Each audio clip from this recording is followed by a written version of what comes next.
Hello and welcome to a brand new episode of the Talk Twenties podcast, the podcast that helps you figure out adult life.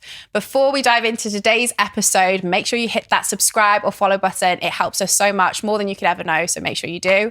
Today in the studio, we're joined by Cami Sophia, also known as the Pilates Princess. It's been amazing to chat to her today. You are in for a treat with this episode. We cover everything with body confidence, talking about working out, talking about eating healthily, and talking about generally loving yourself in your 20s. And we know that's really hard to do, especially when you're moving from being in your teens into growing into an adult. So enjoy the episode. So hello, Cami. Welcome to the Talk Twenties podcast. It's so nice to have you here. You've travelled up from Northampton today. Yeah. So lovely to have you here in Liverpool. Thank you. I absolutely love your TikTok, your Instagram, but there might be some people tuning in right now who may not know who Cami Sophia is. Probably a few. Would you mind telling us a little bit about you for our listeners? Oh gosh, okay. So I'm a third year marketing student at University of Northampton.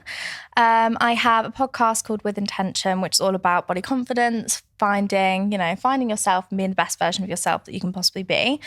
I have 4 journals available, which are daily planners, weekly planners, wellness planners, meal planners, because I am an organisation freak.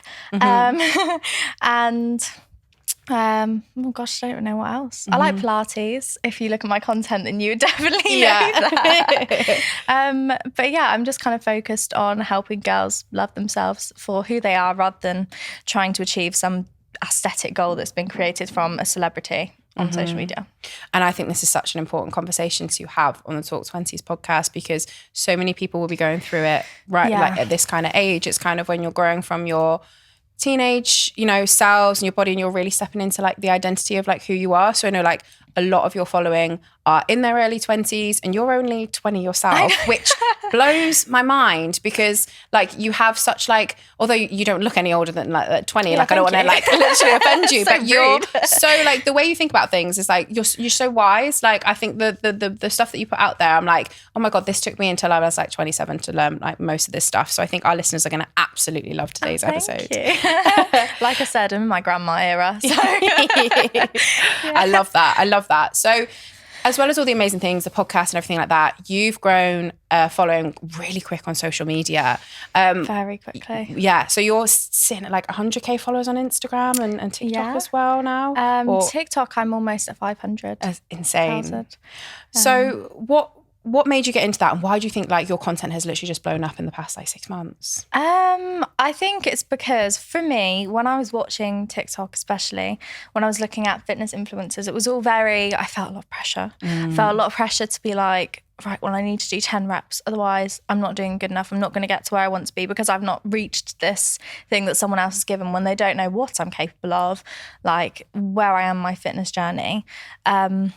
I kind of wanted to create a space where people feel comfortable, where they're not comparing themselves to a number and feeling rubbish about themselves if they're not reaching that point. It's okay. It doesn't matter, And also to kind of step away, because I feel like TikTok especially talks a lot about diets and, all of that. And it's something you don't need to do, okay? Have balance. Understand that you can have your 5 a day, but also go and have that tub of ice cream if you want to have the tub of ice cream, for goodness sake. Don't, limit yourself.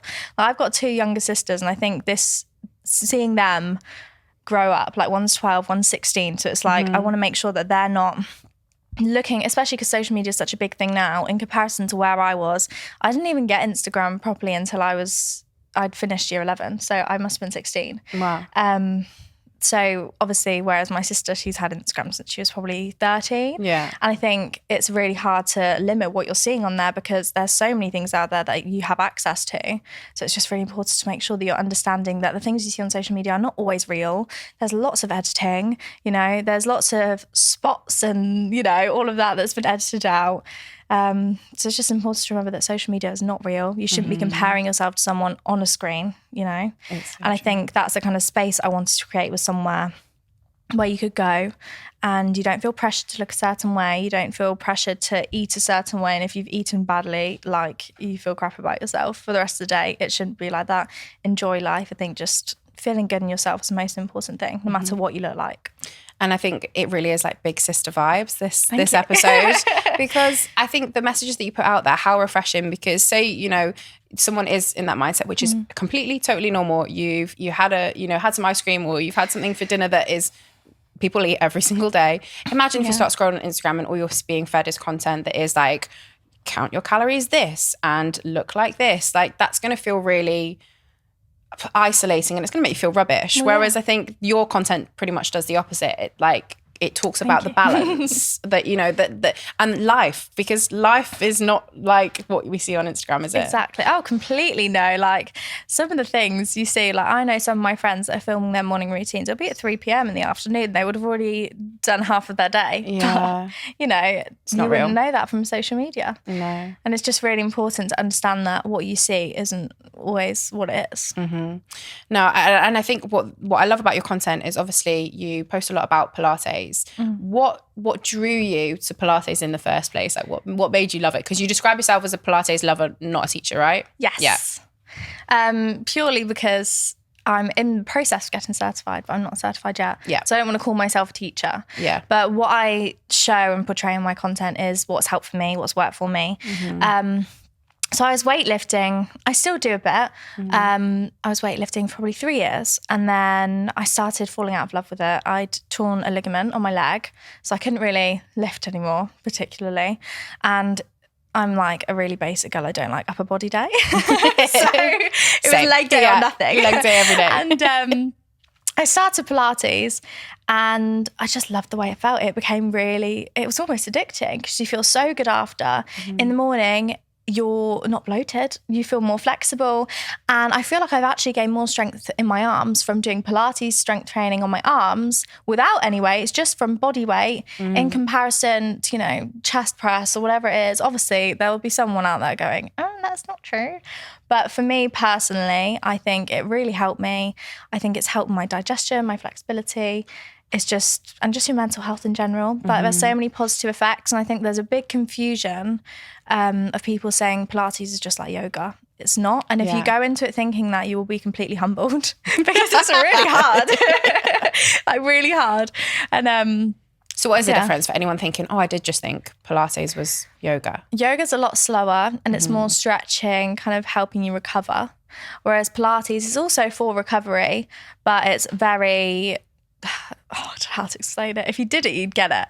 It's very core focused. You'll be shaking and you're like, oh my gosh, I need to do one more just to push myself, but it's really hurting. Yeah.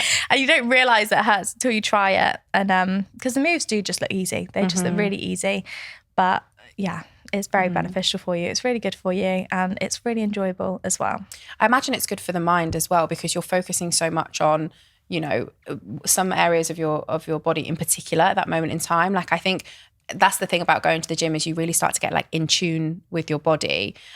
Because when you're just going about your day and you're just, you know, moving because that's part of your life, that's great. But I think what's great about Pilates is like really intuitive movement. You're really thinking about your body and, you know, the powerful things it can do for you as well. Like, you come to appreciate it a lot more, I find, when I'm working out anyway. I don't know how you feel. Yeah, definitely. I feel like, especially because I think when I'm lifting weights, I feel quite angry. Yeah. I'm like, push harder, you know? Whereas Pilates, it's like, oh, kick your leg up a little bit more, you know, try and do one more rep. And it's a lot more gentle on your body. It's very, you know, low intense workout, but it's so effective, and it makes you feel good. And you only, like, realistically, you need 15 minutes a day consistently, and you'll see amazing results. You don't need to be going to the gym 2 hours a day, eating like a stupid, crazy diet that you're not enjoying, because I know if I was eating a salad every day, 3 times a day, I would not be enjoying that. I need my pancakes and my pizza and my burgers, you know? Yeah,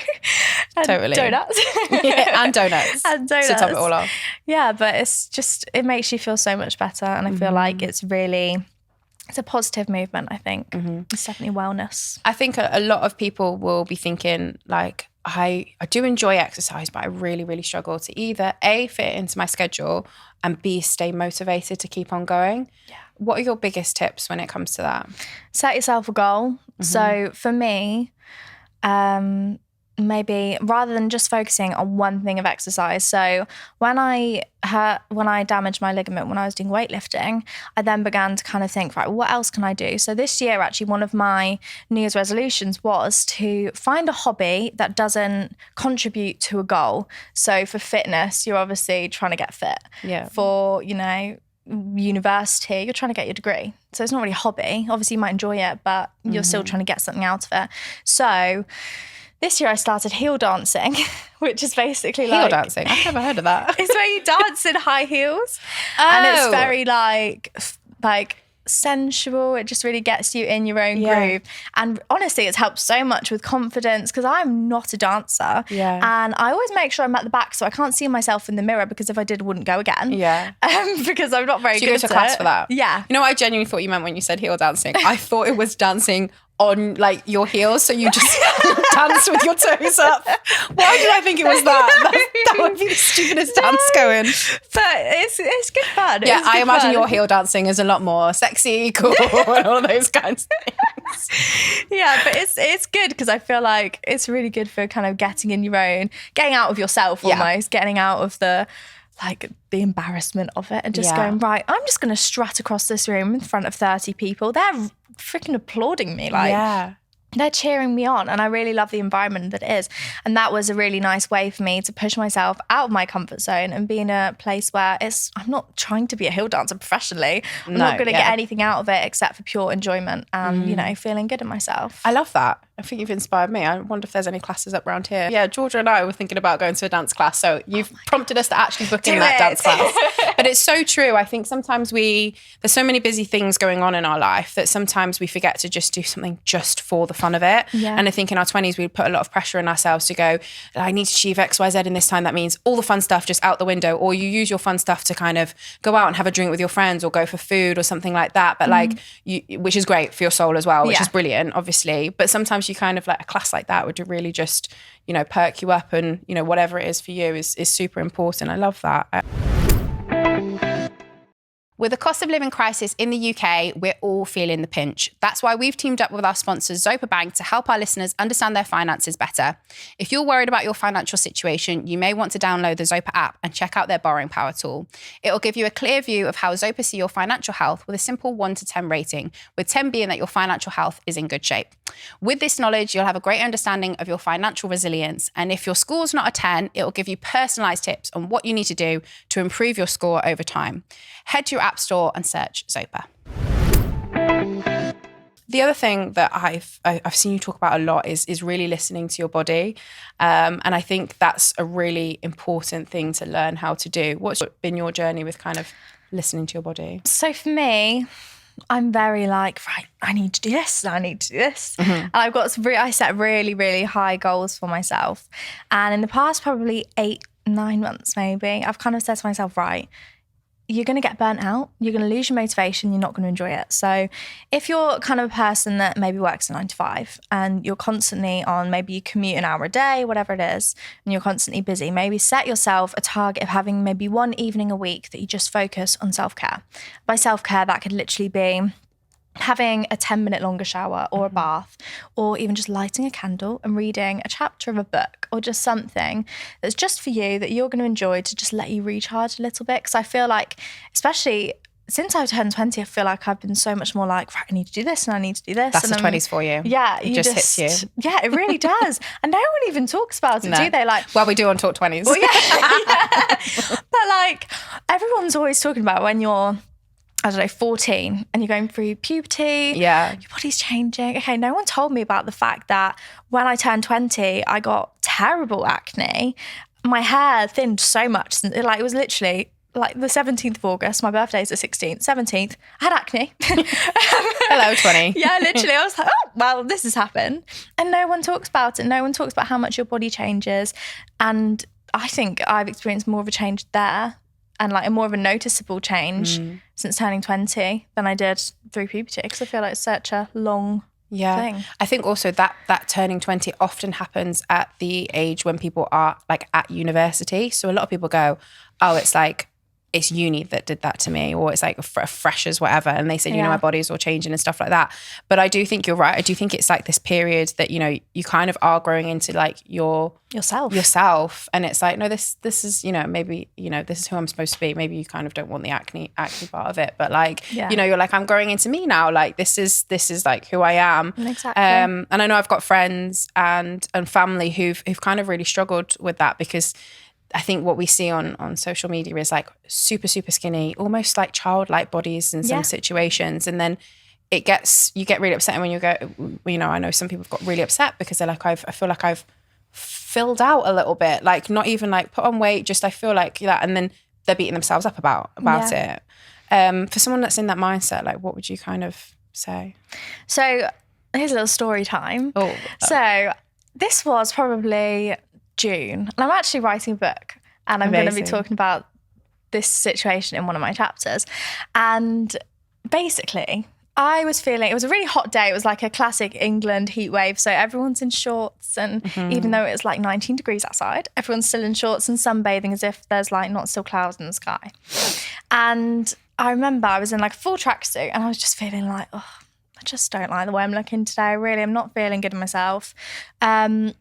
Anyway, me and my boyfriend go to like the park just to sit and read, and I'm thinking, oh my gosh, I'm really not feeling good. I feel like I'm really anxious. Anyway, we go back, and I'm just like, you know, when you just feel a bit upset, I was just feeling really just overwhelmed with the fact that like suddenly, because it's hot, I need to take off my big jumper and like my big joggers and actually get out there. And I was scrolling on TikTok, and it came up on my For You page, and it was, I couldn't even tell you who actually said this quote, but it was, you can't hate yourself into a body that you love. And I've actually based my whole podcast around this, because when I listened to this video, or watched this video about 6 times at least when I first saw it, and I was like, oh my gosh. And something almost just clicked to me where I was like, I can't hate myself into a body that I love. I can't, you know, you can't get these eyelash extensions, hair extensions, you can get your fake tan on, you can get a new outfit, and you'll feel good, but temporarily, okay? So the thing I realised when I'd heard that saying, it was, you know, you need to love yourself in the present, because you're never going to be able to hate yourself into a body that you love. That doesn't even make sense, you know? But you need to love yourself. And are guilty of it. Exactly. Like, But why do we do that? Like, what has triggered this thing to make it okay for us to just hate ourselves? And that's just socially acceptable now, when it shouldn't be. And we should love ourselves for how we are in the present, and be happy with ourselves when we're looking gorgeous, like we're about to go on a night out, or the morning after, and we've got makeup all smeared across our face, and we've ordered a McDonald's to feel better for our hangover. But you know, it's important to make sure you're loving yourself every moment, rather than just the moments where you feel good. You need to make sure you're loving yourself even for the bad parts. I love that quote. It's an amazing quote, and I think a lot of people could really like resonate with hearing that, and probably needed to hear that today. I think obviously with the workout side of everything also comes the food side of things, and I think a lot of people definitely turn to TikTok for food inspiration. Everyone seems to be obsessed with like what I eat in a day and all of these kind of things. And that can be quite damaging to constantly be consuming things like that, especially when calories are kind of involved, and a lot of it's not real, like you have said before. For you then, what's your kind of overall like thoughts about how we manage our diet, and how we kind of build like balance, basically?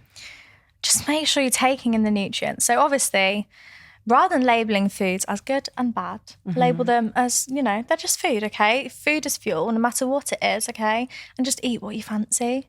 And think as maybe you could make a healthier alternative. So for me, when I'm craving ice cream, there's like a lower calorie ice cream, and I can literally eat the whole tub, and I'm not going to feel bad about it. It's absolutely fine. I've indulged my sweet tooth, which is just always there 24/7. And, you know, it's fine. Because I do post some what I eat in a day, and every day looks different. But I remember the first time I posted of what I eat in a day, there was comments going, I eat triple that, or you're not eating enough. And I'm like, okay, but you didn't know that I woke up late that day, so I had a late breakfast, and I've been ill, so I'm not going to be eating as much as I normally would, because when you've got a cold and a cough, you don't want to be eating loads, and you know.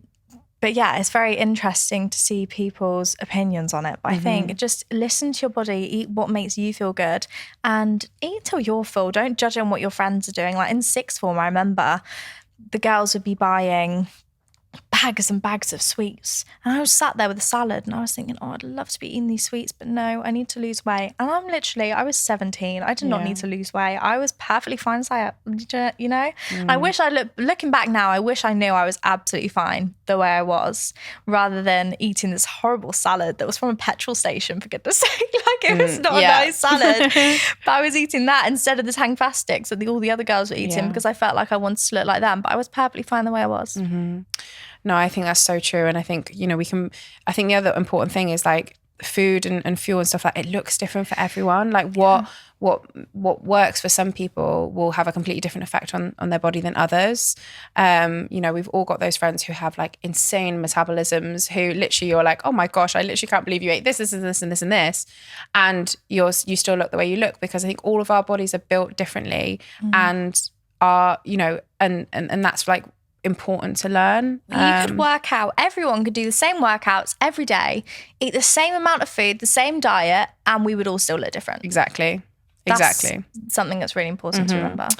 I think, you know, your whole vision on like body confidence and stuff is super, super, super inspiring. And I think the one thing that you talk about a lot is kind of how confidence is like the best thing that you can wear.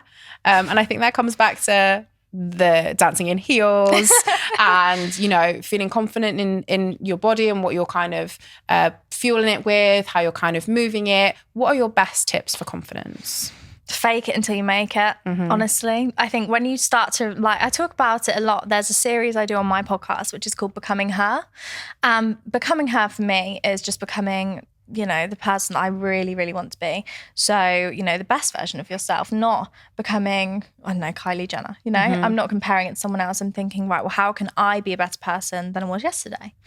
And, you know, when thinking about confidence, it honestly is fake it until you make it. Just channel that bad bitch energy, basically, and just walk into a room, pretend you have it. And the thing is, if you're acting confident, people are going to believe it. Even if, like, I did a presentation the other week and the feedback I got was, she was so confident, she was so fun, and my hands were literally shaking while I was pointing at this board, but I was acting so confident that they didn't even notice. And I think you've got to get out of your own head as well, because can you think of anything some embarrassing that someone else has done like 5 years ago?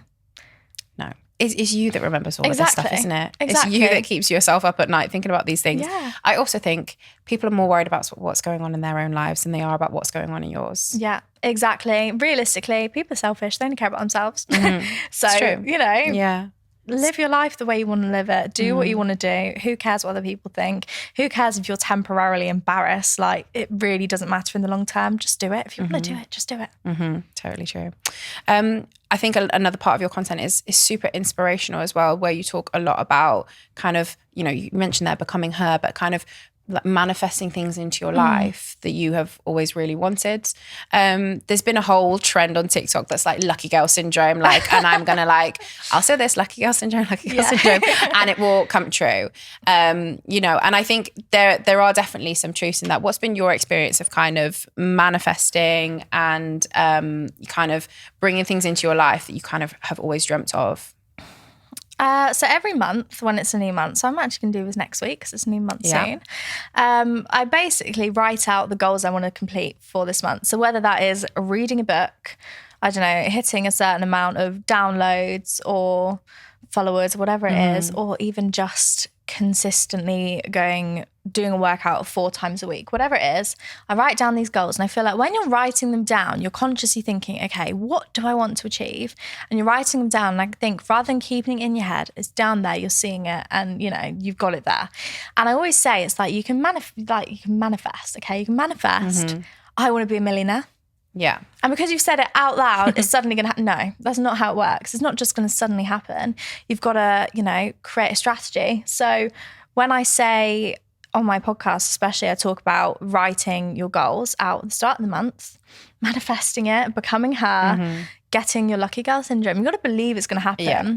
And it is actually because it is actually science. It sounds really silly. It is, but yeah. it is actually science. If you're speaking positively and thinking positive thoughts, good things are going to happen. It's actually as simple as that. Law of attraction, really, isn't it? Completely. You know, you're kind of putting things out into the universe and you're kind of saying that you want things to happen. And also it kind of, I can't remember what the exact term of it is, but you start likening things that you see to helping you towards that goal. Go on, George. The vibrational frequencies. Thank you. And I think it's so crazy how having a positive mindset, you know, we've talked about confidence, we've talked about manifesting, and all these things are kind of interlinked, and it really is about a mindset. Now, I guess if you kind of sit there every single day and you're like, I want more money, but I can't do this. And I want more this. And I feel like I should go to the gym more. And I've heard this, like, that mindset isn't really going to get you anywhere. Just take it one step at a time. Yeah. You don't need to overwhelm yourself. Like yesterday, I've got quite a busy week and I was thinking, right, I need to do this. I need to do this. And I was like, no, Cami, right, just breathe for a second. Just take it one thing at a time. So first you're going to do this. And then once you've done that, then you can think about the next thing you need to do. So just take it one thing at a time. You don't need to, you know, stress about all these things. And when like writing your goals, think, right, rather than thinking, right, well, I want to do this, but I can't do that. Just think, right, let's lay it out in goals, one thing at a time. So how am I going to get to A? How am I going to get to B? How am I going to get to the end goal? And write it through simply, you know, rather than overcomplicating it. Has there been like something that you've been used that process for that has kind of come into reality for you, like that took kind of month 1, month 2, like you had different kind of goals?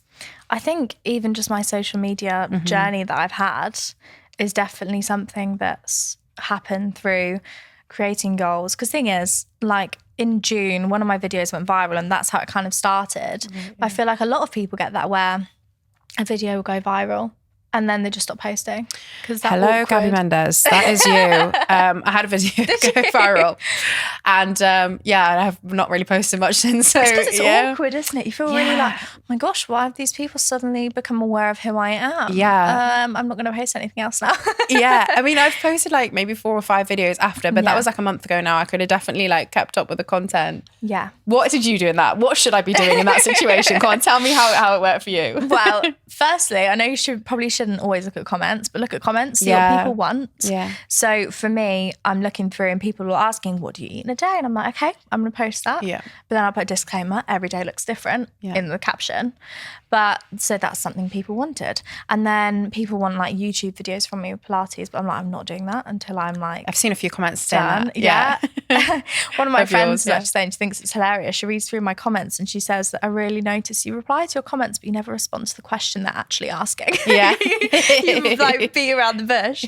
But I think just look at what people want to see. You can put all this content out, but if people don't want to see it or people don't relate to it or resonate with it, then they're not going to be interacting. They're not going to want to save it. They're not going to share it with their friends. They're not going to relate to it. That original viral post, what was it about? Pilates. Was it? Yeah. It was just talking about how I did gym for 2 years and I did Pilates for 2 weeks, and I feel like it made more of a difference on my like core area than weights did. And how viral did that go? Or was it like crazy? 8 million views, I think. Insane. That's 8 million potential people who are interested in Pilates though. I know, why have they not all followed me? How rude. Well, a large percentage of them obviously have. But I think that's really cool that you kind of gone, you know, this is, you know, I can make, you know. It's an opportunity. It's an opportunity for sure. And since then you've kind of turned it into, I mean, you are still a student at university, but you are kind of turning it into a bit of a career now, aren't you? Yeah, well, I'm hoping to carry on doing this after uni. Yeah. And then maybe do a part-time marketing job. But I really want to carry on with this. I'm loving what I'm doing. And I think the key to life is, you know, making your hobby a job. Like that is an absolute dream. Yeah. And there was actually this thing, I said you should have 3 hobbies. You should have 3 hobbits. Yeah, just 3 hobbies. So one to keep you fit, one to make you money, and one to keep you creative. Yeah, I love that. That's so true. Yeah. What's yours for you? Pilates to keep me fit. Yeah. Content to make me money. And also content to keep me creative, because I'm constantly thinking of new things to create. And then my podcast is also a way to stay creative. And I love drawing, but I don't really show that anywhere. Are you a good drawer? No, I just like do it for fun. Yeah. And I think that's good because it's a hobby. Like, so I guess like for me, that would be like, I really enjoy baking. Like, and I'm like quite good at it as well. Like people will be able to, Georgia, yeah, she's like, Quite yes. rude you didn't bring me a cake, to be fair. I'm sorry. It's fine. I should have made you cakes. I know. My brownie recipe is like, I should put it on Talk 20, shouldn't I? Like it is, people ask me for it regularly, literally. Oh, really? You know, genuinely. I've done it for literally years and everyone's like, how do you make these brownies? They're amazing. So comment on the YouTube comments if you actually want me to share that. But that for me, that's my hobby. Like everyone always says to me, like, these are so good, you could sell them. And I'm like, I absolutely never want to sell them. I give them out to my neighbours. I give them out to my friends who live locally to me. I bring them into the office. That's kind, even brought them in for, the studio guys here as well. But yeah, like I would never want to make money out of baking because I just think that would take the love out of it for me. Because if I was trying to make 100 brownies, that would, and I've got to do it by this time and stuff like that. Like that's just not, that takes the joy out of just making something lovely. Yeah. So yeah, no, I agree with that on the hobbies front.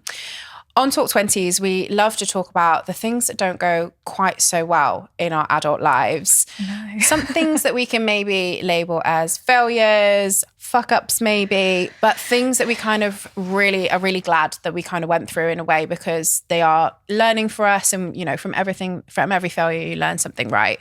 For you, what would be your biggest adulting failure that like springs to mind? You're like, I cannot believe that happened to me, but actually it was really great. So in second year of uni, everyone was getting placements. Mm-hmm. And with what I wanted to do, I was being very picky with placements. I'm not spending a year of my life doing something I don't enjoy. Yeah. So I applied for lots of fashion marketing jobs. Obviously, the degree I'm doing is business marketing, so it's not fashion marketing. Mm-hmm. And my university is quite small in comparison to someone that was studying fashion marketing in London. Mm-hmm. So obviously they're going to have the advantage. And when I applied for all these placements, I did not get any. And I didn't even get to the first interview stage. And I was absolutely gutted. And it must have been in about May time. And I was just feeling very lost. I was thinking, oh my gosh, all my friends are going to go do placements. I'm not going to know anyone next year. I've no clue what I'm going to do. Mm-hmm. And obviously everyone around me is getting placements and getting the things that they had applied for. And I'm just thinking, oh my gosh, I'm so stuck. And then the next month, like TikTok came along. I'm doing something I completely love. Mm-hmm. I'm just making so many friends through it. I'm meeting so many lovely people through it. And it just kind of showed me that, it might have been a failure at the time, but look where I am now. I'm doing something I love that I would not have even imagined I was doing. Like if you told me like a year ago that you'd be sat, you'd have, books published, a podcast, like a Pilates plan, like people messaging you every day, just saying that, hi, I'd be like, hello, what? What do you mean? That's really cool. I think the phrase that springs to mind is like rejection is redirection. Yes. So like all of those, no's that you technically got was like, hang on, you're supposed to do this instead. They were just like ghosts. You're irrelevant. Oh, that's... I feel like they've missed out. So to anyone who read Cami Sophia's CV, how many years ago? 2 years ago? Yeah, about 2 years ago, you're missing out. You missed out. Appreciate it. But I think the other thing that, I think you talk about this, what we talk about on the podcast is that no one is perfect and everybody is working on something in their lives. And I think a lot of people will look up to you, big sister vibes and all that, and look at your content and be like, she's got it figured out. And I am sat opposite you and I'm like, wow, she's got, you've got such a good way of looking at things. But we know from speaking to so many people on the podcast that that's not always the case and that everyone is still working through something that is just not quite what they want it to be in their life. For you, what are you really trying to work on right now? I don't even know. Everything. Yeah. I feel like, you can look so put together, but there's still days where I'm really anxious. I don't want to go anywhere, or there'll be plans that I've agreed to when I was feeling social and then I wasn't feeling social anymore. I'm like, why did I agree to that? But I don't know. I think it's just a process of kind of understanding that, your experiences are who you are. Your experiences what shape you. So for me, I've had quite bad experiences with some girls just being nasty, especially at school. And obviously I feel like in that kind of time of your life, you do feel very, it does shape you. It makes you feel a certain way. And I think that's why now, if someone is rude to me or nasty to me, I'm like, okay, bring it on. Yeah. I'm like, okay, I will show you what I'm made of. Like, I hope these people don't see this. I was in a debates class at uni and it was the first debate and we were getting assessed individually. And we were doing this debate And I love doing stuff like that. Absolutely love it. And I came in and had like 10 pages of just, points to use. And one of the 10 guys, pages, wow. I know, That's a lot. for it. One of the guys said to me at the end of the thing, Cami, next week you better shut up. So what reason? Because I was winning the debate, basically. But he said it in quite like a, you better shut up. And the next week I come in, I've got 20 pages. Yeah. I win the debate even more. I was like, right, okay, no worries. I will show you what I am made of. Don't be nasty. There's no need to be nasty. We're all in this together as individual. And if, that's, I learned from that. And I went, right, well, okay, I will let this experience happen. I will let that motivate me to be better. How do you handle like the TikTok side of things? Because there, like you said, there are some people who will go and say maybe not so nice things on comments and things like that. How do you handle sometimes the negativity that can be involved in TikTok? I actually had a bit of backlash for, something. I kept deleting comments and just blocking people if they were rude on my comments. And I had people making new accounts commenting, going, you blocked my other account. You're so fake. And I ended up putting like a thing on my story on TikTok saying, this is my account. Yeah. This is my space and I choose what is on this space. If you're going to be nasty, you're not allowed here. Plain and simple. I want this to be a nice space. And if I'm deleting your comment, you've probably said something wrong and you've probably said something that I don't want there. But I get a lot of people saying, you Photoshop stuff. And I'm like, if I was Photoshopping things, I would be completely against my own word because that is not what I'm trying to portray. And I make a point of like, I remember when I first started out on TikTok, I'd recorded one workout video and it was the first workout video I'd ever done. And I was doing an ab workout. And obviously I've not got hardcore abs, do you know what I mean? But I do these things to make me feel good and make me feel good in my own skin. And I remember looking at this video going, oh my gosh, I've got rolls. People are going to comment on this. My belly's like hanging when I'm doing a plank and stuff. People are going to comment and say, oh my gosh. Da, da, da, da. I went, you know what? No, Cami, let's just post it. Who cares? I look good. And in 20 years, I'm like, wow, she was a baddie. Yeah. Do you know what I mean? Like, it's not going to matter. So I posted it and, well, here I am because I've done hundreds of workout videos now. And I've just, if I ever get a negative comment, I just go, right, well, your profile picture is a cat and you have like 0 followers, 0 posts. So I don't really care what you think about me. Yeah, I mean, people post really nasty things. Like I did a whole, the video that went viral for me was all about being in a 9-year relationship. So I got with my partner at 18 and now my fiance 27. And I think the weirdest, most randomest comment I got on it was, he's cheating on you. And I was like, so funny because you really know my relationship. Yeah. He wasn't even in the video. You don't even know who I'm in a relationship with. So how can you possibly say that? Yeah. I think people are out there just to try and bring other people down. And 100%. Actually, the comment made me laugh more than it did anything else. I thought you're probably really trying to upset me, but it just isn't going to work, pal. No, well, once I was on a TikTok live and these people were commenting, going, I heard this thing that happened between you and Jack. I'm like, who's Jack? Yeah. I didn't even know who this person was. I was like, who is that? Like, I don't know who this is. And people going, why are you lying about knowing Jack? I don't even know who this person is. And they were just stirring this pot and people were like, who's Jack? What happened? And like, they're just feeding off of each other. And I'm like, I don't know. I'm sorry. Yeah, people are crazy, man. And I also think too much time on your hands if you're like really focused on other things that so much. Like, of course, you want people to engage in your content, but like it can feel sometimes like just, crack on with your day. Well, yeah. I think what I talk about a lot, especially on my podcast, is with girls saying about girls being nasty to each other. And I just say, confident people do not put other people down. Yeah. And it's as simple as that. People that are nasty to you, I feel like when you're growing up, it's like if a boy's mean to you, he just fancies you. And if a girl's mean to you, she's just jealous of you. Yeah. And I kind of go off of that where it's like, when people are nasty about you, it says nothing about you and everything about them. It's so true. And they're just projecting their insecurities onto you and trying to make you feel bad to make them feel better about themselves. And it's just confident people do not put other people down. And that is, I love that. Plain and simple. You could literally reply that in a comment back, couldn't you, to any bad comment? I think I have probably at some point. So true. It's so true. Yeah. Well, Cami, it's been so amazing to have you on the podcast. Where can people find you on social media? So my TikTok is Cami Sophia. So Cami Sophia with 4 A's at the end. And then Instagram is Cami Sophia with 3 A's at the end. And then my podcast is With Intention on Spotify. But in my bios, I have links to absolutely everything that you could need. Amazing. We always end the podcast with the same question that we ask every single one of our guests, but it's going to be a tricky one for you because you are 20, and we usually ask people what one piece of advice would you give to your 20-year-old self. So I guess let's throw it back to before you kind of went viral and you kind of put loads of content out of there. What piece of advice would you give to younger Cami? Stop pinning your happiness on a future goal. So stop saying, when I have this, I'll be happy, and just be happy in the present. It's so true. So true. We literally did a post on that on Talk Twenties this week. Thank you so much, Cami. We've loved having you in the studio. Thank you for having me. It's been a great chat. Thanks for coming in. Yes, thank you.